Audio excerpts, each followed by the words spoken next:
Bannakyoto bannayuganda musibye mutyeyo mujye baleke emirimu gye mutuusaako engalo. We apologize first of all for the delay. We were supposed to come here 40 minutes ago, but several technical glitches zibaddewo and we haven't managed to come in time. Sonyiwe mutusaasire. Honorable to be mujjeyo mu kyalo ava kunoonya kaluye atandise dda enfuufu erabika tannaba nakugyekubako naye all the same tuzze tutuuse. Mutusaasire bannakyoto tubabuuzaako mwebale nnyo gye mutuusaako engalo. Bismillah Bint gwasooseeyo, Sarah Kizito go wakubiri. Mukyala Sarah Kizito nkimanyi oli munnankozi. Nsanyusa okulabako bannankozi bannamawokota ddala aba South bayite bajje muwayeemu n'omubaka wammwe ebibuuzo byammwe byonna bye mulina ddala abava Mawokota South towards him. Tubalinze mube nga musobola obimwokya. Sigenda kwogera nnyo saagala kwogera nnyo nga mpisa omugenyi bulijjo nze abeera omugenyi ne leero ndi mu kasaati ka St. Bali ku ddembe Mitala Maria ndi old student gwenkyazizza naye bw'atyo bereti yo mugiraba nanti baasituganye emyufu eya bbulaaka zonna omusango gwenkanankana. Kaakati Omunigeria alina olugero olugamba nti oba oyagala kulya kikere oliira ddala ekisava. Nze ntuuse nsonze. Dr. Mirembe Joel nsanyusa okukulabako. Buuza ku bannakyoto obabuulire obeeyanjulire eggwanisebo.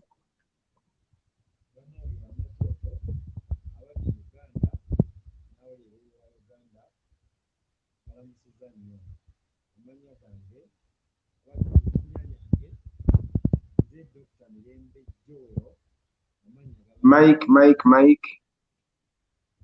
Dr. Mike yo erabika eri off. Gezaako okwanmutinga.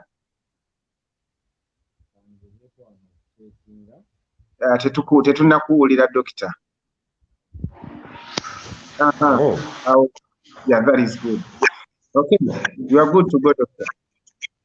Mbadde ngamba nti erinnya lyange nze Dr. Mirembe Kyowero Nsubuga munnamawokota omwana enzaalwa y'ekyalo Bukunge omuluka Bukunge Gombolola Nkozi Town Council Kayabwe Mawokota South Mumpigi District. Nja kweyogerako nga ndi munna struggle ndi mukulembeze okuva mu ntandikwa nye osanga mu maaso awo nompa obudde neeyogerako ebiwanvu naye for now ndi mukulembeze NUP nga ndi volunteer staff ku secretariat nkola nga leader of the professionals wing of the Total movement is the NUP as a party. Era nkola nga registrar wa district ya Mpigi. Registrar kyentegeeza akulira ebyokulonda bya NUP Mpigi. Ogwo omulimu gwankwasibwa recently nga tuyingidde mu youth elections zetwakola obulungi ennyo nga NUP yadde twali twakabaawo for like a week. Tukiri ntwawangula 90. Doctor, simanyi oba gundi kyenkusaba ogenda ku mutinga notifications yakaziyingiridde mu volume mu sound yo eddoboozi litandise bulungi nerizzeemu okubula. You have to mute all the notifications zibeera tezikuyingirira. Naye tusanyusa okulaba Doctor, weebale nnyo weebalire ddala okubeera nga okwazisa emirimu egyo mu kisinde kyaffe. Tukwebaza Dr. Katerezeemu akomewo. Bannakyoto mbaaniriza nnyongera mwena abatakoowa mulimu abateebaka Remy Akero teweebaka Godfrey Ga mwami Bob Kavuma temwebaka bannange eno essaawa gye tulimu si yakwebaka kubanga ne nakyemalira teyeebase. Naye waliwo omuntu wano ayiwawo Flavia Nakumugonza in speech said next gundi comment mbadde nsaba tusooke tunywerereko ku byamawokota South ebirala tujje nga tugattako mpolampola. Kunyu Munakaalo, nice to see you.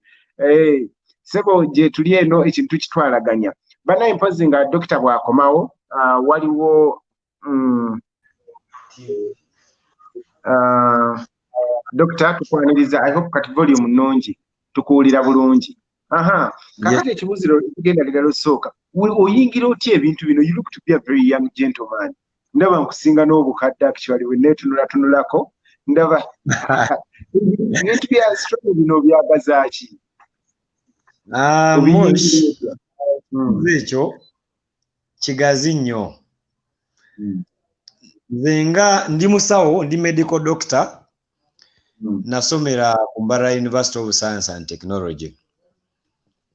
Nga sinatuuka ku Mbarara University of Science and Technology, ono Mosh host wa leero Obi wange musanze wanino nga yambadde akatishaati ako. Senti bali ku Ddembeze naliyo mu 2010 era nayita bulungi abasomesa bange bakimanyi nti nafuna distinction zokka time gye naliyo. Naye emabega awo nasomera ku St. Mark's College Namagoma. Naye nze okuva mu ntandikwa mbadde mukulembeze. Naye nga seetaba mu bino by'opposition, seetaba mu bino bya kulwana. Naye okuva ku kyalo gye nva, gye nazaalibwa eri mu nju ey'essubi, nkuze neetegereza embeera mu ggwanga, especially mu community wange weffe wenkola ki wensibuka. Twasoma P7 nga tusomera ku butaala buno obw'amafuta butaloba. Nga mwalaba. Netuge ebukunga eyo twatambulanga kilomita ezisukka 8 nga ndi mu P7 ogenda okusoma okufuna education. Abaana twayita mu struggles nyingi. In fact, twali musomero eri mu primary bayita Kitokolo Primary School. We were over 150 students. Oba pupils nga bwe bakiyita abazungu. Niyo ojja kurealizing only 2 of us made it to senior 6. Only 2 of us. Out of 156. Yes, kati over time nagendanga neebuuza ebibuuzo ng'omwana. Bakyali bange mbadde tulya ffenna amapeera n'emiyembe bagenda ba dropping out.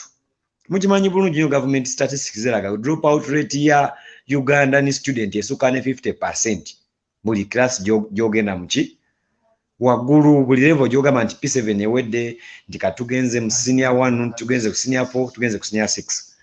So challenge is ki ekindeeta waneno mu struggle. Nalabanga buli kimu tekiri fine. Nine ngenda maaso netuka ku university. Turning point yange yali ku university. Nti nali mu year 2 nga baagala GRC agenda okiikirira faculty yange mu guild. People have been there. Kati bwe babuuza bali interested. I happen to be one of them. Kati nengenda eri abaali baagala ababaddeyo bambuulire what is done in the guild. As you know, nakava mu fresh mu year 1. They didn't know.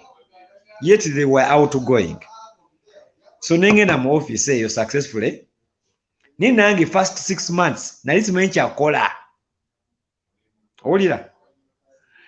Kati later nengenda mu leadership nenfuuka leader wa medical students bonna mu ggwanga. Niawo nali manyi why I did not perform in the first office. Nekiraba nga kiri cutting across. Abantu babeera mu office nga tebamanyi lwaki balina okubeeramu. Niyo just yali turning point yange okugamba nti kati kanetayo mu bukulembeze. Neki ekindeeta mu people power NUP. Exactly.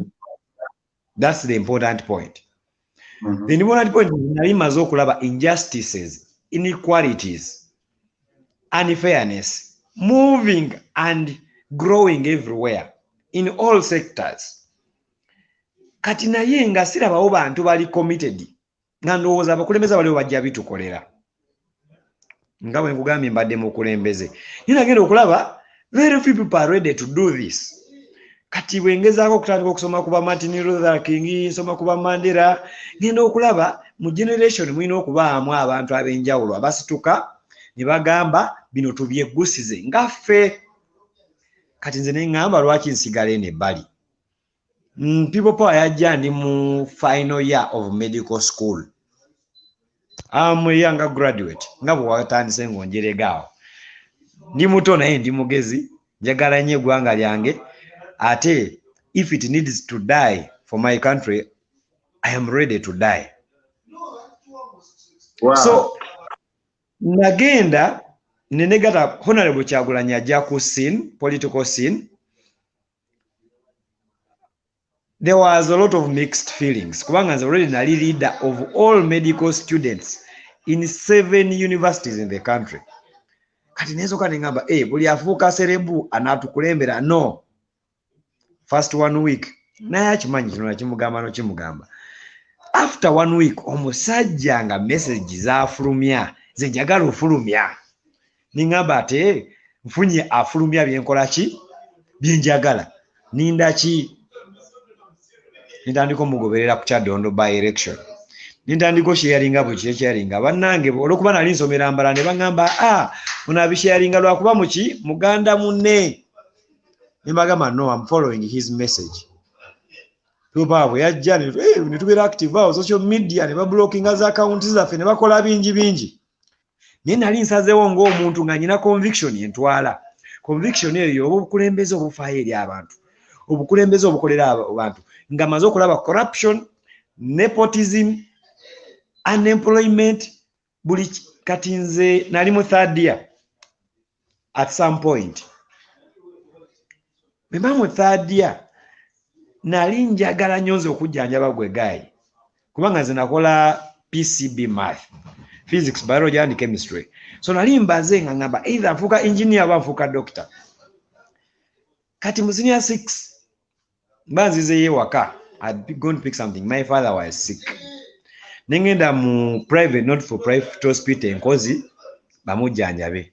Nga tewali amufaako nga buli kimu kiri messed up. Naye mu constituency yaffe ejjukira Mawokota temuli ddwaliro lya gavumenti lyonna likoleramu doctor. Amaliro gonna agalimu gakolebwamu bannansi. Okiraba? So eddwaliro lyokerera doctor lya private. Naye nga ne mu private bakola ki? Tebafaayo nga ate nze ndaba gaya agenda. Abantu batuluddemu ne batandika okufa. Muzeeyi wange ali awo. Bwe naddayo okusoma ne nsuula physics addamu musoma. Ne ngamba ngenda fuuka doctor ntaasaba ki? Abantu. Era bw'olaba results zange nafuna M mu math, nefuna M mu biology, nefuna M mu chemistry. Physics namufuna musi kubanga saddamu musoma nagamba nze musudde bino ebisatu bye binfuula doctor kankwate waneeno. Mayinze ni musajja.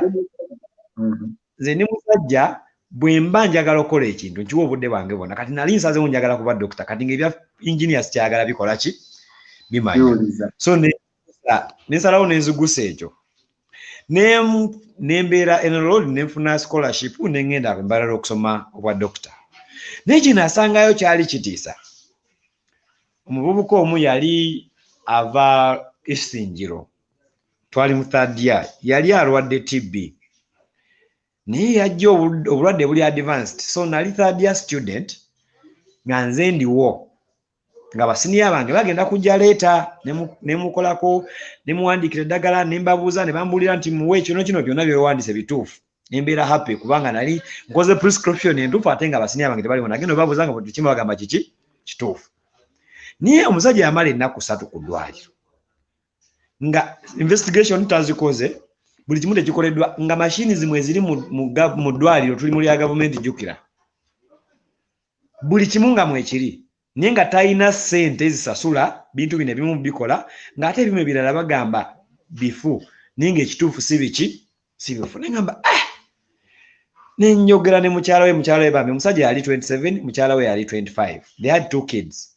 Nemugamba manyi maama genda mu kyalo otunde ekibanja oleere tujjanjaba muki omusajja. Mukazi n'ampuliza n'agenda n'atunda ekibanja. Therefore omusajja oyo n'afa nga tafunye basic drugs. Tafunye basic human support because n'abasawo abaaliwo bagamba waaye tuwanye abantu naffe waffe tetuulya abaana baffe tebaalye. So that guy died. Yafudde ekibanja bamaze okitunda bajje bamutaase naye akoze ki? That touched my life. Era ogwo mwaka abasawo bagenda ku strike lwa poor working conditions. Bw'oba okoze track eya Uganda Medical Association Industry Action, I was very active and everyone thought I was a qualified doctor. I was a student. In fact, I mobilized Gulu University.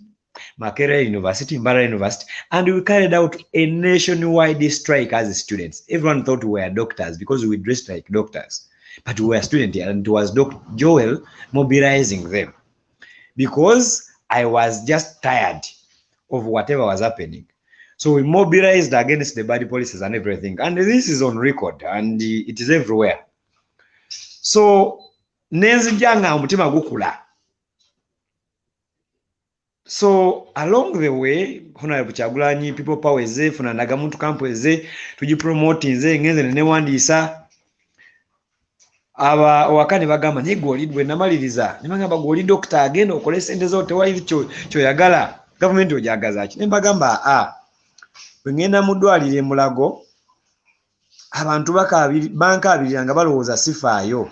Ninga nze nfaayo amagezi ngalina agabajjanjaba ne sola bakola ki kubajjanjaba. So, chenjagala okukaminga to the question that Uganda has not answered since independence is true people-centered leadership. You chendeeta mu struggle. People leadership. So, okay. Newo ewo yizo okuba olina omukyala tomunyanjuliranga simanyi lwaki. Naye Mosh bw'oba nga totaddewo obukulembeze bulungi waka mu famire yo, mubeera muyomba na mukyala, muyomba n'abaana, family tegenda maaso. A family is the smallest administrative unit of any society. Uganda terina bukulembeze bufaayo, terina bukulembeze. So ekindeeta nze ndabye emirembe mingi for the last 30 years.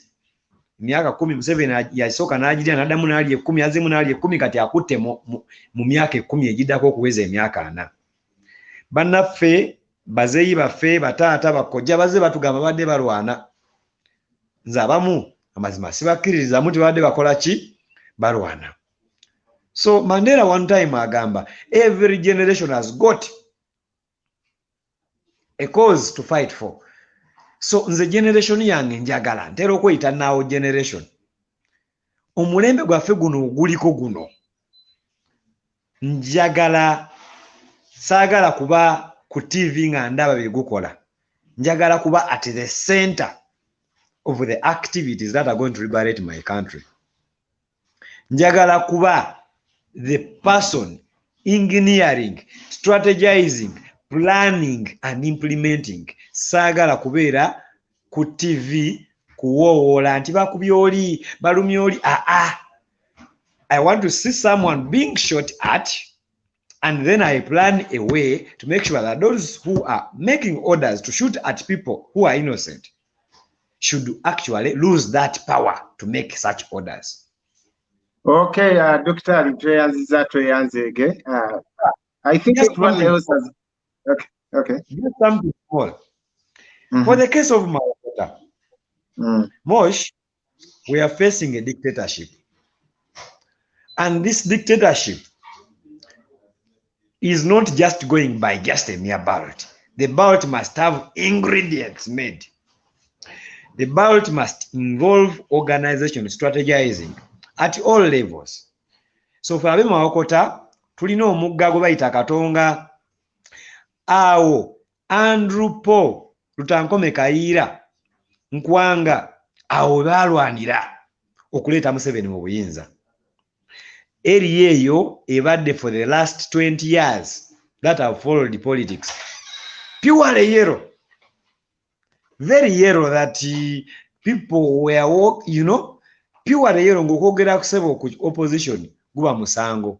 Waliwo nalaba Kebi yafuna 2011 yafuna obululu 6 ku polling station yemu. Museveni afunye over 400 plus. So it was my role as the land, kubanga we are very few anyway, as one who has got a chance to be exposed, to lead my fellow young people, and for record purposes and people to know, nasoka kubeera People Power Youth Coordinator wa Mawakota South. Ne mobilizing abavubuka ne tutambula ku mikolo, ne tutambula buli wamu, ne twogera n'abantu ne bitambula. After that, that's when I was appointed to come at the secretariat in the lead of professionals. There is a lot of work that we will need another program to talk about how mwabasoma mwe ba Mosh. gye mulina okuzuukuka ne mulekerawo tulekera struggle eno. Ffe abalimi mutulekedde ffe ababooda, mutulekedde ffe bamama ababeera mu nnyaanya nga tukozesa eddagala eririko emisolo eminene. Naye twagala nammwe abaasoma mu badokita mu balooya, mmwe simanya batica, musituke tutambulire wamu naye ekyo tujja kyogerako olulala. So for the case of Mawokota, in Mawokota, census 2014 yalaga nti men, young people between 18 years and 35, 10,000 plus of them are either not working and they are not at school. Nejukira 18 years to 35, that's when people are supposed to be at university and institutions. Kitegeeza kuba vubuka emitwalo 3 abavubuka omutwalo mulamba teguli mu ssomero ate tegukola. Owulira ssebo? Kakati ekibuuzo bali luddawa. Twalaba nti abalala abantu omutwalo mulamba e Mawokota South, government census 2014 eraga 10,000 plus more people. They don't know how to write, they don't know how to read, they even don't know the alphabetical letters. 10,000 plus people. So, challenge nayogedde dda buli constituency erina okubaamu health center 4. Nze ndi dokita kati njogera technically. Health center 4 kitegeeza ye hospital oba giyita eddwaliro dokita waatandikira okukola. Ye libeera ne theatre dokita we tulongoosa. Nze nasoma kulongoosa, nongoosa abakyala ab'embuto, ekyenda kyo kyesibye nkusala ne tubikola ki? Tetubitereeza. Naye constituency erimu abantu emitwalo 12. Temulimu ddwaliro lya gavumenti. Maama singa olubuto olumusimba n'alimu okuzaalibwa osobola mukolerako. Kitegeeza Dr. Mirembe ne bwe neewaayo nti bannanga bema kutanze ngenda bawa services abwerere for 3 days per week. Sirina wenkolera. So ekibuuzo nze mwe nazindye Mbarara ojja kusanga nga almost buli constituency twali isinjiro constituency erina health center 4. Yet those constituencies have very few people. Ochiraba. So the injustice, nepotism, corruption, regional imbalance, n'ensonga za unemployment, ebyobulamu, human development has been ignored by the regime. And I'm talking about my area Mawokota. Bw'otunuulira budget ya health okaaba. Amasomero ga gavumenti, bw'okuŋŋaanya amasomero ga gavumenti, n'oweza abaana bafuna first grade 10 mu masomero ga gavumenti ewaffe, nja kuwa ssente. Abafuna first grade ku secondary level, bonna bali mu private, yet these services are very expensive. Recently, government yagoba abantu ku nnyanja, nebatta, nebamenya emikono, abalala bonna neyasa amaato gaabwe oba otimba nebwokya. Naye nayina kafaamu k'embizi ke nali ntaddewo, ndi musajja mulokole, ndi mukkiriza. Embizi zange ne bazibba. Kati bwe bazibba ne mpulira obusungu. Ngamba bano bakayi banzize emabega. Naye nali Kampala, kati mba ngenze mbanoonye. Naye ne nsooka ne mmanya nti bano babagobye ku nnyanja, babadde gye bafuna akammere, so kitegeeza babadde beeyiya. Ne mbita. Lwaki nabiyita? Lwansonga nali ntegedde challenge. Gavumenti olunaku lumu mwami Kyagulanyi yedde nnyo yayimba nti tugambire ku Jennifer. Bwongoba wenkolera nga tondaze we mankolera nzirawa. So abaganda bange bano bali be nagambye abatatuuka mu senior 6 beekuŋŋaanya ne bafuna loan mu Centenary Bank, ne bagula amaato ne bagula obutimba. Bagende bakungule ku by'obugagga ebiri nakyo Katonda byateekawo mu nnyanja yaffe Nalubaale. Gavumenti ng'eyagala okuba ng'eyagala kusigaza state house family okubanga eri ku nnyanja yokka, ne bamafiya baayo n'egamba eyagala kuteekawo nvuba nnungi. Ffenna ne tugamba ani atayagala nvuba nnungi? Naye envuba ennungi engeri gye yakwasibwamu bangi bamuleko kati. Bangi bamenyebwa emikono, ekizibu mu kumenyeka emikono egyo amazima gakaawa tewaliwo malwaliro gabajjanjaba. Bangi badde mabega mu byenfuna lwa nsonga omuntu bw'aba yali yeewola obukadde 5 mu sentinale bakole bizinesi eyo gavumenti nejja neyo kyeryato n'ekyobutimba kitegeeza kiyamuze mabega okusinga we yali ali ffe kye twagala kwe kuteekawo kwe kwebeereramu ng'abanyigirizibwa ku luno twekumeekume ng'enjuki nze ntera okuwa abantu be mobilizing ekyokulabirako nti enjuki bw'ebeemu nga tuli wano mu lukuŋŋaana lwe tulimu tuli abantu 50 terina kyesobola bw'ebeemu terina kyetukola naye nkukakasa bwe zijja nga nnyingi tebasobola kuwuliza bye njogera ne baba mwogezi ne baba Kyagulanyi nga yayogera muganda wange enjuki zize nnyingi buli omu ateemako miki ennaku zino mwataddewo akantu mbuze ne bwenkola ki ndoza ne bwempeta ne bwempeta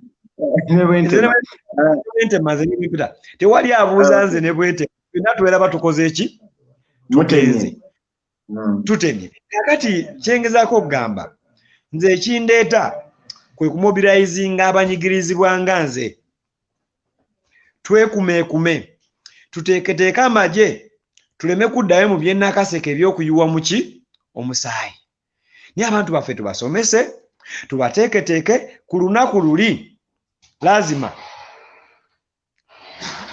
nga tulumbye ne Katonda waffe tajja tuleka so nze ekindeete Mawokota ye people centered leadership kwe kununula abavubuka baffe okulaba nga tukwata obukulembeze tutereeze ensonga zino naye fo war issues Mawokota South is a strategic area that needs people who will not sell out eyetaaga abantu nga tebazze nti baabayise moshi munange jangu tulwane wabula nga gwe watuula ewuwo n'osalawo ne famire yo neegamba oluusi nti nedda togenda n'osalawo n'okola ki n'ogenda kubanga conscious conviction mu mutima we kugamba go and fight it's your time so I come as that kind of leader obukulembeze njagala okuddamu mubaddemu for long mbadde mukulembeze for different levels naye awo tujja genda mu maaso sebo ekyo kyekindeeta mu struggle sebo ebibuuzo byange bingi obizzeemu before I even saagadde kuyingirira nnyo kubanga nange akazindalo kampomera and I always get a chance to be here naye olina ebintu bingi by'otubuulidde right from your humble background waliwo abakusaasidde nti ennyinda eyinza n'okuba ekyalimu enzira olugero gye wasomera ku ttado oba abalala baganja akatado kasumagiza lw'emyaka ero yabadde akugamba ebyo naye Doctor okay tulabye engeri gy'ojja n'oyingira mu struggle nti kusooka it is a personal issue whereby suffering ennyingi gyewalaba bimu ku bintu ebyakuinspiringa then ne message ya Kyagulanyi n'ekusikiriza okumwegattako mu campaigns ekyaddondo East kati kankubuuze mu bantu bonna lwaki Kyagulanyi kubanga sijja kugamba ebizibu bya Uganda byogeddeko bibaddewo nga Besigye waali Mao waali Bamugisha muntu weebali naye lwaki Kyagulanyi of all people Mosh, there comes a time when we have to come together. Kyagulanyi may not be the most qualified politician to lead us in this. As a believer, I know God qualifies the unqualified to do his work. I will not say Kyagulanyi is technically the best. Kyagulanyi has been there fighting. No. Now, Uganda has a population of 75% made up of youth. Ensonga zetu flauntinga, issues zetuli mu kulwanirira zaffectinga bano abantu most. Olw'okuba zaffectinga ffe most, twetaaga omuntu afaanana nga ffe. Omuntu ayise mu nsonga zaffe azimanya atannazeerabira okutukulemberamu. Omuntu oyo ffe abavubuka tumusanga nga ye Honorable Robert Kyagulanyi Ssentamu is able to represent our views well. Eno embeera agiseemu nga ye omuntu ndabye waliwo endowooza gye nfunye olwaleero mu evening nti regime eno the regime yennyini yekoze Kyagulanyi. How? By refusing to answer the questions we have put to it for the last very many years. So the questions have accumulated. Abakulu bannaffe bamwami Besigye n'abantu abalala bagezezzaako osanga naye akaseera katuuka nga the oppressed have got to stand up for themselves and no one else for them but them. So fe abavubuka kubanga abantu abamu bagamba mwogera nnyo bavubuka. No, nze bwe mba ndi muvubuka nina kitange ne mmange ewaka bantu bakulu. Bwe mba obulungi nabo baba buki bulungi. Bwe ntereera nabo bakola ki batereera. Wabula bwe mba obubi ate nzirayo ne mbasaba ssente ne mbasaba ekibanja ne mbasaba ez'engoye. So fe twagala ku addressinga root cause. Currently the root cause, the troubled society, the troubled section of community are the youth. So twagala ensonga zaffe fe tusazeewo okwekwatira. Mu Mwami Museveni bwe yalaba ebizibu ebyaliwo yakwata abavubuka batono bwe bati balubatu n'abajja ku university bamwami Mugisha Muntu ne bagenda ne balwanirira eggwanga. Emyaka egyasooka 5 kigambibwa bakola bulungi era abantu bebaza nti twebaka era abantu bagamba nti bannange amagye tegakyatukuba miggo. Poliisi kati y'abantu niye eyo bizzeemu. Kati olw'okuba bizzeemu there must come another group of people. Group y'abantu abo beffe be babagamba beffe ssebo be bayogerako be balanga ba Dr. Mirembe, ba Moshi, ba Honorable Kyagulanyi, ba Zaake n'abantu abalala abatukoze ki abatukwatiddeko. So n'olwekyo ekiqualifying sa Kyagulanyi okubanga ye mukulembeze ultimately atukulembeddemu kwe kuba nti is one of us. He understands our issues, is able to articulate our issues. Ate mukulembeze ayaniriza bakulembeze banne okolaganira waki ewamu okulaba ntugguse ensonga eno ewatali kubaawulamu. Nze waliwo ne beeyita ne ngamba nada sajja bano ngaakolaganye nabo naye tebagenda tuli amulukwe naye abasembeza. Reason in ensonga si ya Joel, si ya Moshi, si ye ensonga ya ggwanga mujje, ensonga ya bannayuganda bonna. Tulina okusituka ne tutambula ne tusomesa abantu buli omu akole kyalina okukola ki okukola. Owa boda akola ogugwo, omulimi akola ogugwe, owa taxi akola ogugwe, ticha akola ogugwe. Nga gwe nkulabye obadde ssebo njagala okwebaza. Webale kusomesa ne tiimu yo mutambula nga musomesa ki eggwanga. Nze nno mbadde ngoberera yadde mbadde sikyaziwa wano eno naye nga ngoberera ndaba ensonga nengamba nonno kati waliwo abavubuka bangi abali mu kukola ensonga zino era bannange omulimu ogwo mugwongere mu maaso.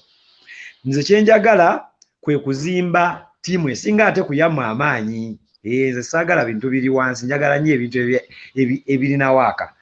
Tiimu eyo ngenda gizimba Alongo Masaka Road. Mu kaseera kali sigenda kwogera wano ku media bye tugenda kukola kulaba nti Mwami Museveni agenda, naye abalala bonna bwe ate mubikoze fe tugenda kumuggyako. Era Mwami Moshi njagala mbulira abatulaba nti olwaleero sirina bereeti yange lwa nsonga ku nomination dde nga bamaze okunominati nga MP. I was arrested on my way to Kampala by people I met. They stopped my car. They told me, you are Joel, you are this, you work with Papa, you do this and this. You are under arrest. They slapped me, they beat me, they punched me. Ne bantwala paka Nansana kuka police station akamu. Ne mbabuuza kiki afande nkoze eki. Ne bazooka ne beekwasa curfew. Naye nga jjukira bali bambuuziza naggyeyo ID yange ndi medical doctor. I have a facility I occasionally voluntarily serve in Buwama. Funo obudde ngendayo ne nkola ku bantu ku bwereere. So ne mbagamba ndi musawo naye tebaawuliriza.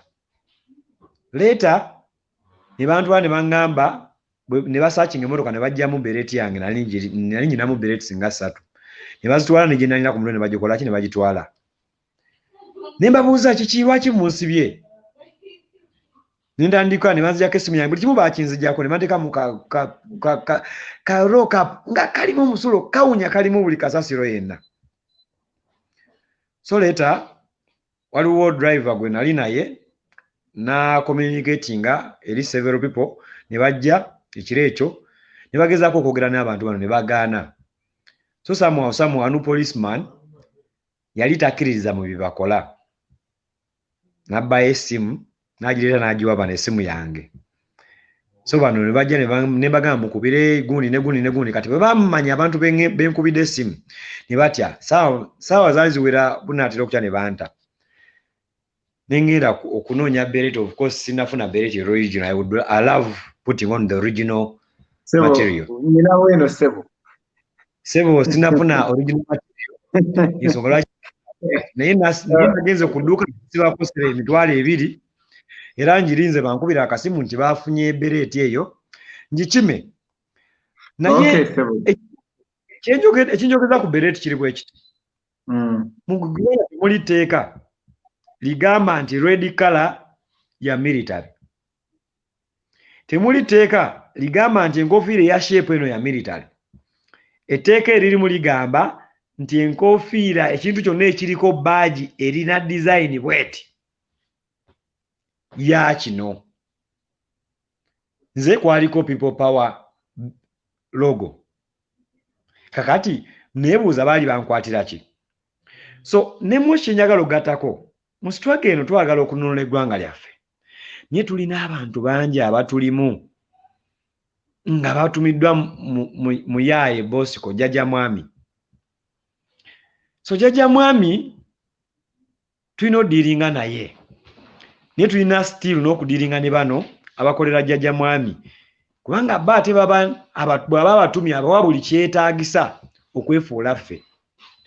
Naye abo tebagenda tukubyata ffe tugenda kugenda mu maaso abantu bajja balabira ku bikolwa byabwe. Okay, Doctor, mbadde waliwo wentinjagala episode tunatuuka waawe. Kakati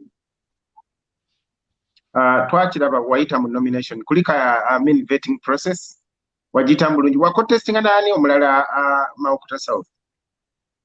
Nalina ba contestants bangi. There were 5. Okay. One of them is actually a comrade who has told me we are going to work together to make sure we deliver the country. Okay. He's in diaspora UAE.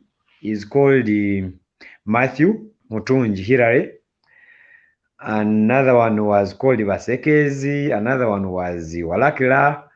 Nabalani ate twalina omutume wa Bosco ng'alina akasente ba. Yeah, so within the parameters of national. So you were 5. Okay, mwali batano and kwaba batano tekulya ze independent. Nedda sebo kuliko omwaze independent. Ze independent alina sign ye ya mupiira. Why don't you reach out to him?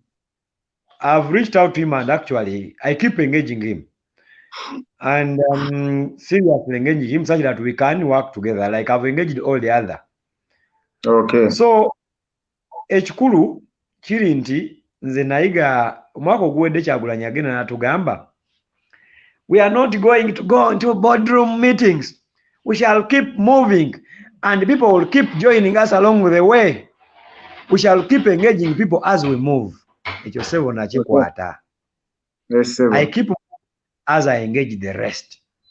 Because bwe tuula abantu batudde emirundi mingi. Naye tetufunye kola ki kununulwa kwe twagala. Okay. Kakati sebo njagala ekikumbusiza vetting process abantu bangi bagiyita mu National Unity Platform.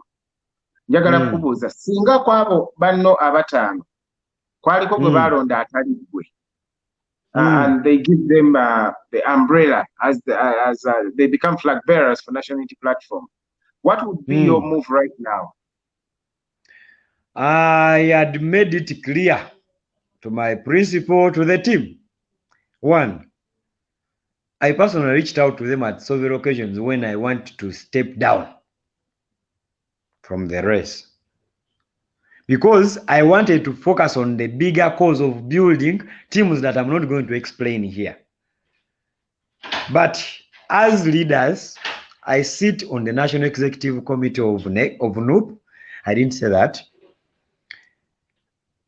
The calculation and the analysis showed that I needed to stand such that we can have a trustable officer in a sensitive area. So I went out to continue contesting. So if the vetting committee, the election management committee, had chosen someone else in preference to me, I would reach out to that person, make sure he takes on the core values of NUP and actually leads us, and I follow them from behind. And I lead from the front. Leading from the front does not mean holding just a flag. It means doing a lot of other things. And like I've told you, I have a department that I run as a leader of the professional wing of People Power Movement and the profession and the National Unity Platform. So that way, I have a lot to do. I assure you, and I want to call upon my colleagues, because I have very many friends, very trusted friends of mine in the struggle, respected comrades that actually formed this People Power Movement that are running independent. We need to design ways to move forward without hurting the people's struggle, because this struggle is not ours. Kakati njagala okyusene Dr. njagala okyusene ku lulimi bubaka ki obuli bannakibiina nga balina party cards bajja ne beesimbawo vetting ne tabayisa bulungi ne bamaliriza nga bazze nga ba independent, obubaka bwo buli ki? Obubaka bwange gye bali, ffe nze nga Dr. Mirembe, for starters, seetaba mu struggle okufuna kifo, neetaba mu struggle okununula Uganda, kubanga kimanyi nga tununudde Uganda buli omu kufa abalwanyi tetusobola kumalawo offices government zeerina, yo kimu. So bigger struggle bagiwe ekitiibwa okusinga our position struggle, olw'ensonga nti abantu betujjemu bakebbi betugambye nti bannange bakulu mutuyambe mu steppingeko emabega muwagire from the fight alongside us when we are leading, babadde balwanira long positions basaba before all throughout, nile lutuuse gye tulaga. So bawe bigger struggle ekisa. I understand some of the colleagues maybe were eliminated unfairly, because any institution has got its flaws.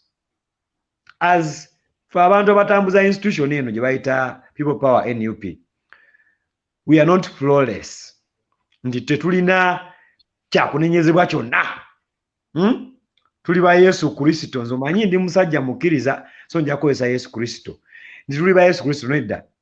Tulina challenges zaffe nga baki? Ng'abantu. Oluusi waliwo obuyitamu.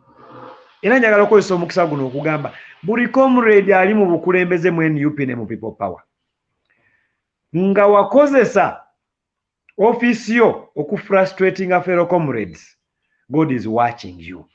Apologize such that we can move together. We need these comrades back on front, but we don't want to see us fighting our own. Kubanga ekyo kiba kitukola ki? Kitumenya. Okay. People, some FDC people are fighting us. Some DP people are fighting us. Some UPC people are fighting us. The big enemy in the NRM is fighting us. And then we got take on the NUP fighting NUP. Oluba atoluta lu weekendinze. luba luli misdirected tuba tuva ku muki ku mulamwa. So obubaka bange bugamba bwe buti abooluganda bannayuganda nga tewafuna kaadi nkusaba tutuule tutereeze entalo za internal family tusobole okununula Uganda 2021. Tetulina mukisa mulala. Guno omukisa bwe tutugufirwa kigenda twala emyaka egisukka 3 oba 10 okuddamu okuzimba hype ya revolution ngaaje tulina kati. Abantu baluzinga hope mu bukulembeze. Lumu nali ndiye magere nga banatera okulaunchinga ama coordinator ba people power. Honorable Kyagulanyi atwadressinga ku nsonga 3 engeri struggle gyeri mu kutambulamu. Ekisooka kwali kuzaawo essuubi, abantu baali baluzinga essuubi tulizizaawo, era ffe abatambula mu kyalo Moshi obadde mu kyalo omanye essuubi abantu lye balina mu people power, omanye essuubi abantu lye balina mu NUP. Naye bino ebitono bibajja ku muki ku mulamwa. So bannange mbasaba tulenga famire tutereeze ensonga zino tugende mu maaso. Okay, tweyanziza nnyo Dr. Tweyanzeege. Era sigenda kuweeza kati njagala ombuulire enjawulo oyo kati kangende mu constituency gy'olimu ey'Amakuta South olina ba contestants ab'amaanyi bali 3 mu kulaba kwange. Yes. Olina Susan Nakawuki owa NRM n'obeera ne Yusuf Nsibambi owa FDC. Gwe nalabye nga ayambadde nga convoy ye musingamu bambadde overall mmyufu. Era bange tayiri awalanye mabegaka awo twamulaba nga ayambadde ng'akubye bbaana ye ng'eriko ssebo n'omutwe gwa President waffe Robert Kyagulanyi Ssentamu nga simanyi nti oba ye flag bearer wa FDC. Be bantu b'ovuganya nabo. Enkizo yo ku bantu ababiri abo eriwa era biki byogenda okukolera Mawokota South nga byawukanira ddala ku Lubyayi John Bosco byakoze kwaba babiri bye bandyagadde okukola. Enjawulo yo eriwa bakikire otya? Moshi ne bannamawokota abali ku kyoto abawuliriza era abatulaba, nze Dr. Mirembe Joel nga bwe natandise mu ntandikwa, objective 1 ya kumakinga sure ono omusajja atuufu tubaddeko emyaka gino gyonna agenda. Nga mu objective eyo tulina okufuna engeri gye buli omu gyali, aba Arua, aba West Nile, aba Busia, buli omu gyali okulaba nti ateekawo ebikolwa ebimakinga sure Mwami Museveni ne banne bagenda. Kati ekyo tewali ku abo bakandidate boyogedde akirina. Abalala bonna Nakawuki ye is team Bosco day and night. Then waliwo oli omwami chairman wa land board ya Kampala yesinga emivuyo gy'ettaka. Mivuyo egyo si bantu ba bulijjo abanaku be bagireeta, wabula abo bakolalagana n'abagagga ne babasasula ne basayininga empapula ezigoba abaavu. Njagala njogere bwe nti it is on record. Fenga People Power 2011, People Power in 2019, we reached out to everyone including those NRM fellows. Mujje tukolere waki wamu. Nga omwami omwogezi mwe yagamba at first they ignore you, then they fight you, then you win them. Nebo twajafuna NUP twagenda ne tugamba naye abantu bano yadde balina ebitategerekeka, tubayite tukolagane nabo. Ne bagamba temulina kye mugamba ggwanga muli bavubuka. Bwe batuuze ne balabanga tebalina kye bagamba ggwanga, be balira ggwanga lyagala NUP lyagala manvuuli yokka, ng'ate tebakyalina kaseera kayingira ki manvuuli ne bagamba tukoze tutya tubakozese bavubuka bato n'olwekyo tujja bawaayo obusente bave mu kalulu. Moshi mwalaba propaganda yali agenda maaso. Dr. Mirembe bamuwadde obukadde 3 ave mu kalulu. Ne bamala ekyo ne kibalema ne bagamba nze ne bagamba abantu bannange ne sigulwa land grabber nze ate ekyaneta tali sigama nti simanyi we bakolera ssente nali mmanyi we bazikolera ekyaneta kununula ggwanga. So omuntu yenna ayagala tuteese ku nsonga z'eggwanga ajja ne twogera nsonga za ggwanga, how do we take the struggle nga gwe okulembedde oba nga nze nkulembedde. Naye bw'odda mu blackmail kitegeeza tolina good will for the struggle wabula olina good will for yourself. Mwami Nsaba Birumu yansinga nangamba nze ndi mugagga nnyo nzinga ne baminisita bonna mu ggwanga. Feno ne tumutegeeza nti munnange ensonga zino si za kubeera mugagga nnyo. Ensonga zino za kubeera ng'ojja kusobola okulembera muffe okwenunula.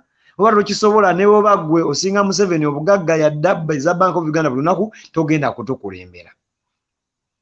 So omwami bwe yalabye nga akasukaali tukatabudde kaweze era n'akomawo bannange nze kakati ndi bwenti ne bwenti nze mumpeemu kisanja kimu ndi mukadde. Bino ebintu si bya kutuwaamu, bino ebintu bya ddala byakulaga nti ogenda kukola bino ebiki ebituufu. Omwami oyo yasembyeyo okutambuza propaganda nti Dr. Mirembe tali mu register. Namutambuza mu constituency yonna. Ne ngamba ba mobilize ba people power ne bintu byonna ne bajula kaaba ne bagamba nedda. Nze ndi wa mazima na bwenkanya nava mu Democratic Party okujja mu NUP. Katulina oba si nominating. Ate sebo ba nominating atali mu register. Nedda sebo. So omukulu teyalina goodwill. Twagezaako muyita yeegase ku eri ttiimu ya FDC etubashinga niwe yalabye ng'okutubashinga tekukola ng'alina kugamba abantu alina ffe kubanga kati kankubulire Moshi tuzimbye Mawokota South nga under my leadership bw'oba toli wa NUP tolina ky'ogamba ggwanga, bw'oba toli wa manvuuli toyogera eri bantu. Abantu batuuse nga bajja ne balya ssente kubanga abantu balabagamba ssente bazirye. Ssente bazirye naye bakole kiki ekituufu. So naye mwami yakitegedde nti bw'aba talina Kyagulanyi ne bw'aba n'aleeta bilioni 5 nga bilioni mwami Museveni yaleeta mu Arua abantu ne balonda wadiri nga seba ali mu kaduukulu. Yalabye ssente yazirye. Kati nze njagala okuwa ekyokulabirako. Mbadde registrar wa NUP mu kalulu k'abavubuka. Twa nominating 91 villages, 9 youth per village, and we won 98% of those villages. I want to understand the rich comrades in FDC, how many youth from FDC won from Mawokota South? They can't even name 5 youth. I'm not saying 5 villages. 5 youth. This comrade was there, FDC cadre. He did not waste time to invest. He did not spare time to invest in the youth because bo bamanyide kulya bimuli bibala. They don't want the roots. Penga NUP people ba tuzimbye emirandiro okuva ku kyalo. Tulina teams abantu 55 ku buli kyalo. So ekimwekulubesiza ku NUP kubanga yagala kufuna mu 55 ge tuzimbye ku buli kyalo. Kulensonga Moshi abantu baffe mwami Museveni abakubye obwavu Moshi. Nti omuntu omwasiringi 10 n'alabanga muwadde obukadde 10. Kati bali mu kukola omwami ono akolanga era NRM bwekola. One time of texture yagamba sente weziri nze akalulu ngenda kagula buguzi. Moshi bwe tuba twagala abavubuka okutereza Uganda tulina okuyimirira ku nsonga. Tetuba abavubuka nga ne kutuuka kufa you will be there for the country. Tetulina kukkiriza muntu yenna ajja ku assassinating a character yaffe. We are leaders. oli agamba tomorrow is today. We have a future. Anyone who tries to assassinate our character, ngakozesa sente, a sensible person will not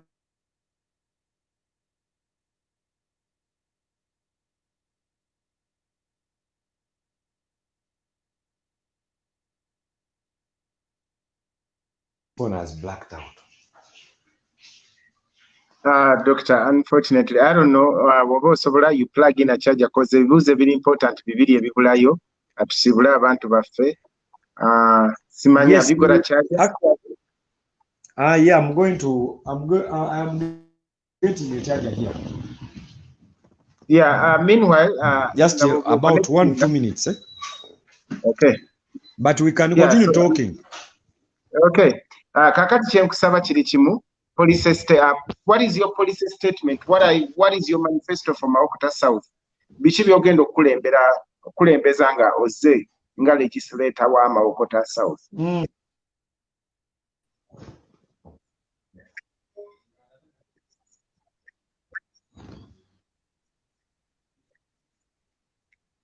Meanwhile, Mirembe Joel, the contestant one national platform. Actually, manifesto yaffe next week, but one officially. But I want to put the following points. Moshi, the doctor. Kinasooka okutegeera omuntu omulwadde tasobola kukola, omuntu omulwadde aba burden to the society. So, bw'oba oyagala society eyo nekulaakulane, osooka kusootinga byabulamu byabwe. Bannamawokota tebalina gavumenti ku budget yayo y'abadokita bo tebalinaako yadde n'omu. So ekisooka nga bannonze ngenda kulobinga health center for eya gavumenti egy'Emawokota. Tumakinga sure tulina badoctors Mawokota. Ekyokubiri mu byobulamu still ngenda kuteekawo Dr. Mirembe Medicare. Health center for Chisebo. Health center for kitegeeza eddwaliro eririna theatre oba gye bayita sweta mu Luganda. Eddwaliro eririna services zonna nga zisobola oku-accommodatinga emirimu gya dokita. Emirimu gya dokita kitegeeza asobola okulongoosa abantu, asobola okujjanjaba abantu ku levels, lirina x-ray, lirina ultrasound scan, olya sebo, x-ray, ultrasound scan, theatre, n'obujjanjabi bwonna obuki obulala. Ngenda kulobinga ekyo. Naye nze nga nkozesa, wulira, nga nkozesa obukadde obuno buweebwa MP for development, ne 50% of my salary as an MP. Ngenda kufacilitatinga kyengenda okuyita Dr. Mirembe Medicare. Dr. Mirembe Medicare egenda kubanga eyambako n'okusasulira abantu baffe, egenda kuba scheme ey'ebyobulamu gye bayita eringa insurance. Nga at least bw'olwala nga oba ogenze mu private, tumakinga sure 50%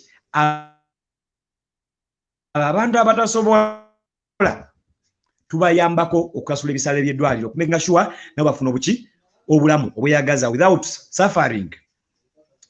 Ekyokusatu era mu byobulamu Moshi, tugenda kumakinga sure tusomesa, tuyigiriza abantu baffe to live healthy lives within their own means.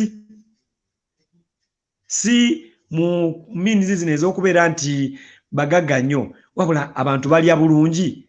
Okulya obulungi tekigeza nnyama, abantu sanitation ziri bulungi, kubanga ewaffe only 5%, olira Moshi, 5% of the population in Mawokota has access to piped water. Kyentegeeza amazzi agali clean. 90% banywa mu nzizi zino omunywa ente. Tunywa mu nzizi zino omulinyibwa mukoka mwakulukutira. Iyo nabituleetera obuki obulwadde. Ani alina okulobinga services zino eri abantu. Omulimu gwaffe nga MP ekisooka kukiikirira bannamawokota mu parliament. ekyo ngenda kikola okusinga kirabika ne ba MP bonna abali omanyi bannamawokota beegomba nnyo Lutamaguzi kakati njagala obategeeza Lutamaguzi waawe ali wano eno Moshi ensonga ey'okubiri gy'emirimu gy'abavubuka emirimu nina sekita gye naguyise okusitula ebyenfuna nga kye tugenda okusooka tugenda ku advocating mu gavumenti okureducinga ku misolo ffe waffe tuli balimi bavubi 90%.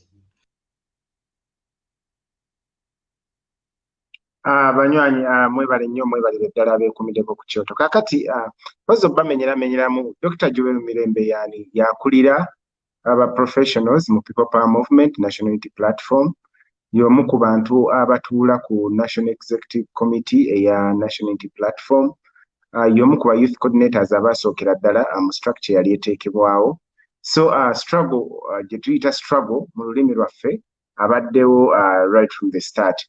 Era Dr. Mirembe ye flag bearer waffe mu constituency ya Mawokota South. Jukira Mpigi district eina constituencies bbiri. Eina Mawokota North ewali Dr. Hildeman gw'omwaka zaake eri amazongoto azze okuzoganya Ameri yakyambadde.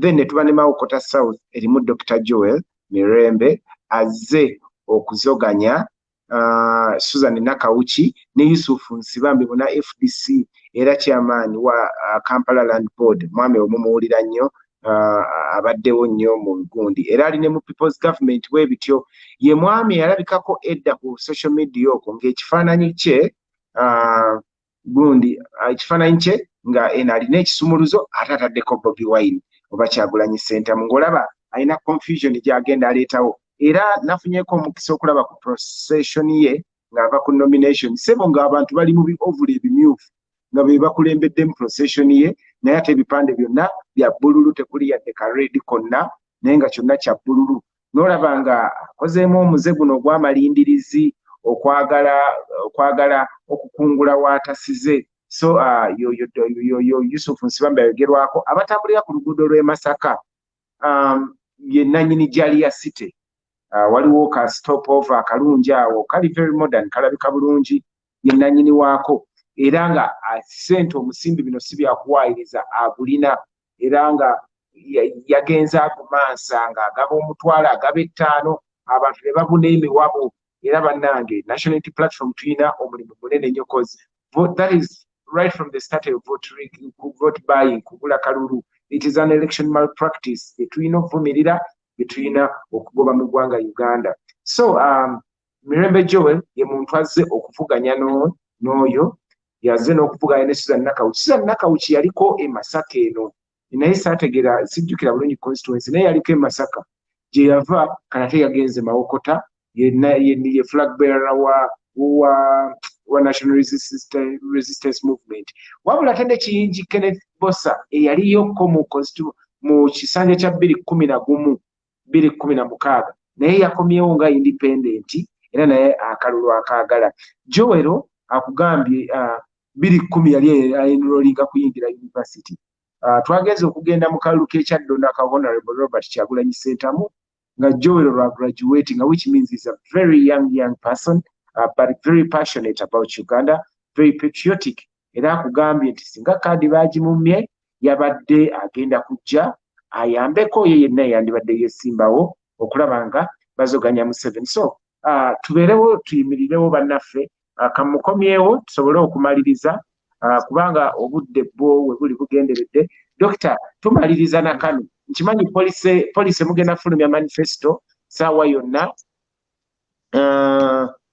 gundi saawa yonna mugenda fulumya manifesto tukimanyi ejja kuba ejjudde bulungi nkimanyiko oli musajja wa structures and systems kati nga tumaliriza nze waliwo ekibuuzo kyembuuza buli contestant wa National Unity Platform gwensanga tugenda mu 2021 ffe gye tulabanga mission abasinga ffenna ddala ffe ba activists abatazze to contest politically kibuuzo kyembuuza ba contestant kiri nti singa alukya nakyemalira n'akola obwa nakyemalira era nga bwe tukisuubira omusajja ono n'alemesa pulezidenti waffe Kyagulanyi Ssentamu okulayira naye ate gwe Mukama n'akusaddaakira akalulu n'oyitamu n'okalya mu Mawokota South onaalayira tolayire. Ekyoto abalabi abawuliriza obuwuliriza bannamawokota bwaba ab'ebukunge kyemmanyi Agnes kwali at least ab'ebukunge at least baba bonna tebaliiko kuliko Agnes omwana w'eka. Njagala mbabuulire ensonga enkulu Kenya yakivunda kuva bwe kivunda omutwe n'ebikira tebikola n'ebitundu ebirala byonna tebikola ki tebikola. Era ne pulezidenti wange bw'aba kwalibwa era bw'anaafuna omukisa n'afuna obubaka buno singa mwami Museveni kyensuubira kyagenda okukola akwata akalulu ne yeerangirira nga ffe tetunaba kwerangirira ejja kuba nsobi kyekisooka. Kuba tulina okuteekawo embeera nti tulina okufuna results zaffe before even the National Electoral Commission eyeeyita independent in courts kubanga it is not independent. I have been a registrar for NUP in Mpigi. I know what they do. I have at least interacted with their activities. I know how they can do anything. Ninga de banakola anything eyo. Fakalulu kaffe tulina making sure the only result we trust is at the polling station. So tulina making sure polling station tuziguardinga well. What happens in transit shouldn't actually be our concern. Because ffe tujja kuba tumaze okufunako kopi yaffe tugitaddewa wano ku kitebe bajje bakiyisaleko. That is mistake. We cannot do that. So sigenda kwogera wayi tugenda giteeka ni at least abantu bafune clear picture of what we are planning. I'm one of the privileged people to be part of the policy team and how things are running. So as a NEC member, there are some things I know, but I can't say them here. Naye ekituufu kiri nti Mwami Museveni twagala tumukozesa amateeka ge okumumenya omugongo. Bwe tuteekawo kati upraising ajja gamba teri ligo teri mateeka, so he will send on us. So we are starting with the election as a starting point. Bannayuganda abalaba eddoboozi lino n'ab'emawokota n'abatali b'emawokota aba Arua aba Aleptong aba Kapchorwa aba Karamoja, you have got to organize yourselves. We know okweteekateeka for what is going to happen on the election day and the post-election. That's when we are taking power. Jajja mwami tagenda gamba bugambi abakyali bange abavubuka bange mulonze nnyo mwana mukwate obuyinza. No. So some of us ekituteeka mu control areas zino ekitu aspiring siza okubeera mu position zino such that we are able to command the people to do plan B, C, D, E, F up to S squared oba cube D oba whatever. Kulaba tutwala obuki obuyinza. Mwami Kyagulanyi njagala musabira waneeno ateeketeeke several places. Tetwagala kuwulira nti bamusibidde emagere. Sha. Ate bamusibira emagere.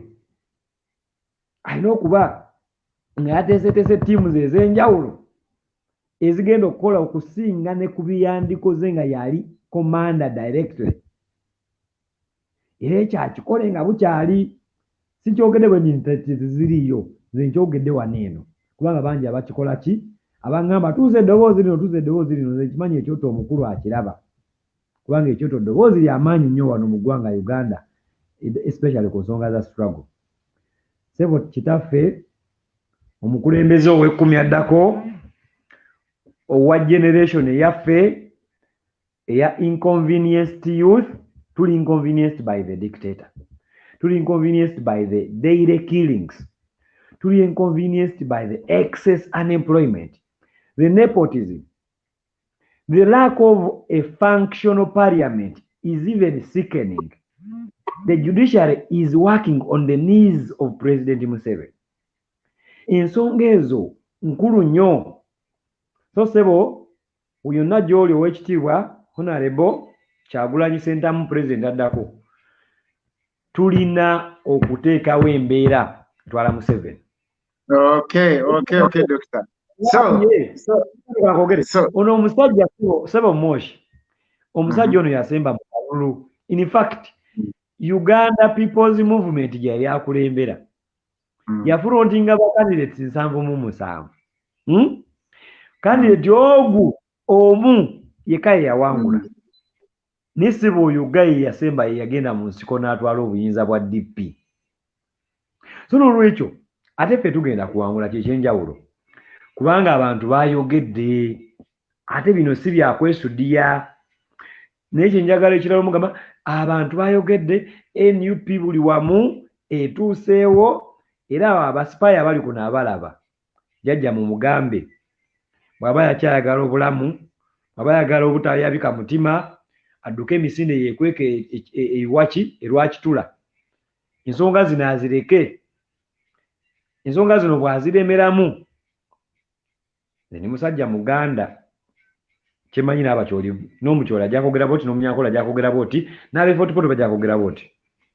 Katikkiro yabaera atugamba twagala abakulembeze abeerufu. Omulembe Omutebi Ssaabasajja yavayo n'agamba abavubuka omulembe Omutebi gwammwe kyobola tusituse twekwatiremu, era tugamba ne bannaffe abalala bonna ababa mu regioni zonna, yonna gy'oli situka tutambule. Bano be tutya ffe be basinga okutya. Bye tuyitamu nga tuli mu rigimu eno bigenda kuba biruma nnyo nga rigimu eno ekyaliwo mu kisanja ekiddako. So tukkirize tube brave, tube strong, tubeere solid, unbuyable, tulwanire eggwanga lyaffe, tusituke tutambule. Bannange ab'ebusoga Jinja Road oyo tewabaasala, ab'Entebe tewabaasala, So Doctor Mugufunze tolayira nga President otalayira. Kati ate tulayira biki? President alina okulayira first. Okitegeera? President obuyinza. Omulimu gwaffe kino kankire, omulimu gwaffe ku making sure President bamukwasa obuki? Obuyinza. President ngire battle. Ffe tuli komanda be. Okay, sir. Doctor tweyanzize. You very categorically clear. President nga talayidde toyina gy'olaga kulayira bijja kuba tebikola makulu, ekyennyanja kivundira ddala kuva ku mutwe. Kakati obubaka bwo obusembayo eri bannakyoto, what would you want to mu dakiika tusigaza just 3 minutes ng'owumbawumba, bubaka bwo obusembayo bwandibadde ki eri bannakyoto oba bannayuganda bonna abakulaba? Obubaka bwange eri bannakyoto, ekisooka njagala okusooka okwebaza management naawe Moshi abakwasaganya ekyoto. Kyoto mbadde njiza nkigobera okuva struggle yatandika, ne mutandika n'okuwandiika stories n'ebintu ebirala byonna bye mukola. Mwebale nnyo kutambuza ddoboozi lya muntu wa bulijjo. Mwebale nnyo okuba fearless. Niye abalaba ekyoto bannange, olwoya lw'omu nnyindo lw'ejjibwani nnyini lwo, tewali agenda kutereeza Uganda nga ffe tetwekwatiddemu directly. Tolowooza nti omuntu yenna agenda kikola nga gwe tokikoze. Be the first to do it. At least let us contest that abantu 10 baagala okukola ekintu kye kimu. Naye kiruma nnyo okubanga ekintu ekyokukola weekiri nga tewali akikola ki? Akikola. So n'olwekyo akasembayo eri bannamawokota. Dr. Mirembe omubaka waali. Omubaka mweteefuteefu okulaba nga abakulemberamu tuteeke Kyagulanyi entebe mu ntebe. Obubaka mweteefuteefu okulaba nti emirimu gy'abavubuka akasembayo n'abadde njogera ku mirimu gy'abavubuka tugenda ssebo okukola amakolero ag'ewaka. Waliwo omwami eyafudde omwoyo gwe Katonda aguumuze mirembe. Ssebaggala yayogera ekigambo kye bayita Chinalizing Kampala. For us, we are going to Chinalize Mawokota. Tutya? We are going to make home-based factories. Everyone should be able to manufacture something. Omwana, omukulu, kati omulimu gwa Honorable gugenda kuba mulimu ki? Kufuna butale bw'ebintu ebyo. Omulimu gwa Honorable gugenda kuba ki? Kuteekawo centers z'ensuringa quality of the products. Abagenda okukola kyoko bagenda zikola. Abagenda okukola sabuni bagenda mukola. Abagenda okukola ebizigo bagenda kubikola. Aba arts and craft bagenda mukola. Aba music industry tugenda ku boostinga talent. Okulaba nti buli omu kyalina naturally kye kimusitula kimutwale byakola ki. We are going to promote equity. Tugenda kuzimba leadership academy Mawokota wano. Sebo tulina abavubuka e Mawokota mwenda ku buli byalo 91 abayitamu aba NUP. Tugenda zimba leadership academy. Tetwagala tuleete generation y'abakulembeze eddako nga generation yaffe evuddeko. Ekyo tekiri far from 10 years from now. So nolwekyo tugenda sigala mu buyinza. Nze bwe nfuuka MP next year, the maximum number of times I can serve is 2. Njogedde waneeno ku kyoto. Onzijukizanga Moshi. Emyaka gye nsobola okusooka okubeera mu parliament 10, 2 terms. In fact ne term twandigisazeeko neefuuka na myaka 4. Kubanga abantu baagala parliament gifuula mulimu, baagala kulemerayo. You know, we should be leaders who can meet others. Moshi kankubuulire kati ne NUP nesalawo kati ndugamba nti kati Dr. Mirembe ali deployed somewhere abroad. Nga tunoonya bwe tusimbawo singa nomination zibadde zikyaliwo. Owulira, I have at least 9 people behind me who can stand nga they are purely NUP, who can stand in this position and do it well. Kati nze ndiyanga ma already mentalize abantu behind me. Kati gwe omuntu abadde mu parliament myaka 2 busimanya nkyayagala abataka bagambi nga bagamba biki. Dini abataka bakyamu ate bannayuganda bamanyi ekintu kimu nga maliriza. N'abasiru bakaddiwa. Nkiddamu. Abasiru bakola ki? Bakaddiwa ssebo. Abataka abamu twegendereze bye bakola ki? Bye boogera. Ekisembayo ku policy ngenda kuleeta biiru mu parliament nga ya anti-poverty countrywide. When I go to parliament, I will table a bill, whether it will be private members bill, whether what a bill, an anti-poverty bill. Bill ejja kubaamu how we can enable the oppressed, the marginalized groups, nazo zifuneeko akantu kezirya zibe n'akaveera. Bannange ebinyuma biggwa byokya. Dr. Mirembe Jolo ge mannya gange, NUP leader professional wing. Njagala okuyita buli muntu yenna omuyivu mu diaspora. Come and reach out to me and we see how we can build a movement wing, a party wing of land people who are pro-change, who are ready to make sure 2021 wetukoma okubeera n'edictator. Ekyokubiri, in Mawokota nze ndi candidate.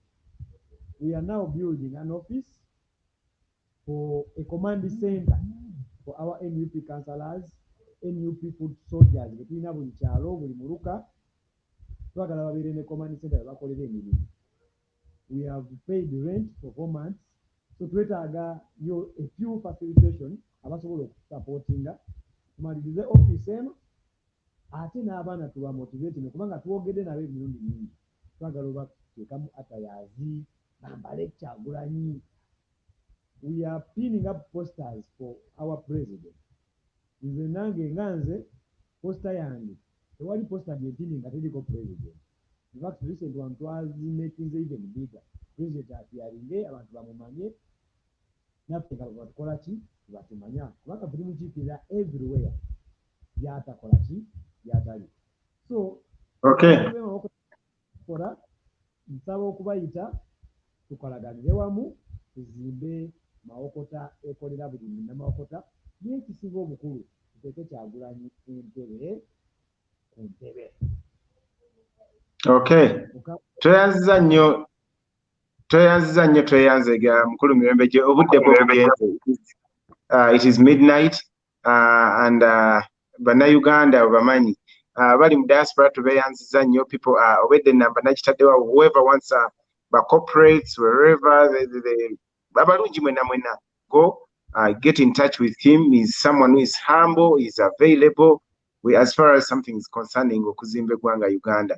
Tukusabira omukisa gwa Katonda gukubeereko ekisa kye favor ye akugulirewo enzigi z'otasuubirangako amatuugo bye gatawulirangako yadde obwongo bwe okuyimagininga obirabeko nga bituukirira. Tugenda kuyingira mu ntebe nga Kyagulanyi president atukulembeddemu ate ffenna nga weetuli. Nkwagaliza buwanguzi munnamawokota obbi era munnankyukakyuka. Katonda akuume nange ankuume mwenna good night. Amen.